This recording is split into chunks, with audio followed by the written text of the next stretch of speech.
Star హీరోల fans మంచి swing మీద ఉన్నారు. మా హీరో 1000 కోట్ల సినిమాను అందిస్తాడు అంటే మా హీరో 1000 వాలాతో దుమ్ము రేపుతాడు అనుకుంటున్నారు. ఇంతకీ సోషల్ మీడియాలో సడన్ గా ఈ ఫ్యాన్ వార్ ఎందుకు స్టార్ట్ అయింది?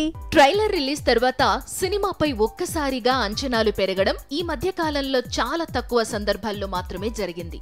అలాంటి ఒక ట్రైలర్ ఆదిపురుష్. టీజర్ రిలీజ్ అయినప్పుడు ప్రాజెక్ట్ పై ఇంట్రెస్ట్ పోయింది. అదే ట్రైలర్ రిలీజ్ తర్వాత మాత్రం పరిస్థితులు పూర్తిగా మారిపోయాయి. ఇప్పుడు ఈ సినిమా 1000 కోట్లు కొల్లగొడుతుందనే ప్రచారం మొదలైంది. పాన్ ఇండియా వైడ్ గా ఒక సినిమా హిట్ టాక్ తెచ్చుకుంటే ఆ మూవీ ఈజీగా 1000 కోట్లు కొల్లగొడతాయని ఇటీవల రిలీజ్ అయిన RRR, KGF 2, పఠాన్ సినిమాలు నిరూపించాయి. ఇదే రేంజ్ లో బాక్సాఫీస్ చేయగలిగే నెక్స్ట్ ఫిల్మ్ ఏంటి అనే విషయంపై సోషల్ మీడియాలో స్టార్ హీరోల ఫ్యాన్స్ పెద్ద ఎత్తున డిస్కషన్ పెట్టారు. జూన్ 16న రిలీజ్ అవుతోన్న ఆదిపురుష్ 1000 కోట్లు కొల్లగొడుతుందని డైహార్డ్ ఫ్యాన్స్ చెబుతుండగా, ఆ తరువాత సెప్టెంబర్ 7న విడుదలయ్యే జవాన్ కూడా 1000 కోట్ల క్లబ్ లోకి ఎంట్రీ ఇస్తుందని ఖాన్ ఫ్యాన్స్ నమ్మకంగా ఉన్నారు.